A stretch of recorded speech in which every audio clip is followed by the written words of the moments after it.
Une collation collective, c'est bien, mais il faut aussi qu'elle soit bonne pour notre santé. Nous avons posé la question à Christine, qui est diététicienne. Christine, pouvez-vous nous dire ce que c'est une diététicienne? Une diététicienne, elle va s'occuper de tout ce qui est une alimentation équilibrée. Donc tout ce que tu as besoin pour être en forme. Quelle serait la collation idéale? Moi, ce que je conseille vraiment, c'est des fruits et légumes. Les fruits, tu peux les mettre sous forme entière ou compote, mais bon, la compote, c'est quand même plus difficile aussi pour l'amener. Voilà. Le fruit entier, ça te permet vraiment d'avoir toutes tes fibres, d'avoir les vitamines, de bien mastiquer. Il faut bien les laver, hein, parce que ça aussi. Et les légumes, bah, c'est sous forme de crudités. Ça peut être de la soupe en hiver. C'est vraiment très très important parce qu'on doit en consommer 5 portions par jour et on n'y arrive pas souvent. Est-ce que le lait est une bonne alternative? Le lait, généralement, tu l'as pris le matin sous forme d'un verre de lait ou tu as mis ton lait dans tes céréales. Le problème du lait, c'est vraiment la conservation. Est-ce important de prendre une collation pour l'équilibre alimentaire?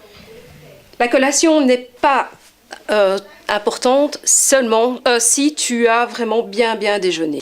Le petit déjeuner, c'est le repas le plus important de ta journée. Il doit comporter des féculents,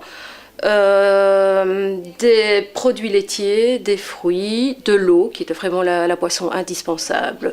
Ce qu'on entend par féculent, bah, c'est soit ta tartine avec un peu de confiture, du miel, un petit peu de choco, de pâte à tartiner, mais pas non plus des grosses quantités.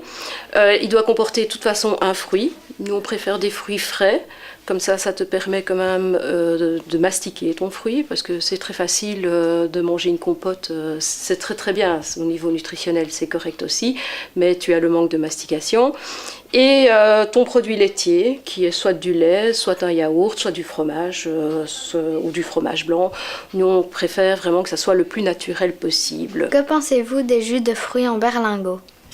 Mais les jus de fruits, donc le seul liquide qui est vraiment indispensable, c'est l'eau.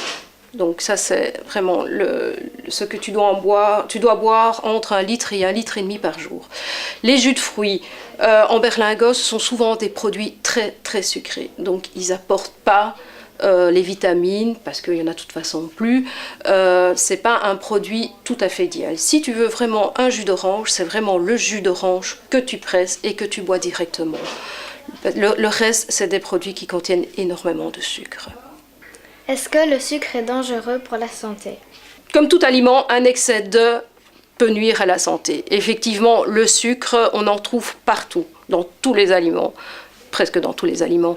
Ben, c'est souvent sous forme de cachet, donc on ne se rend pas compte qu'on mange une grosse quantité de sucre.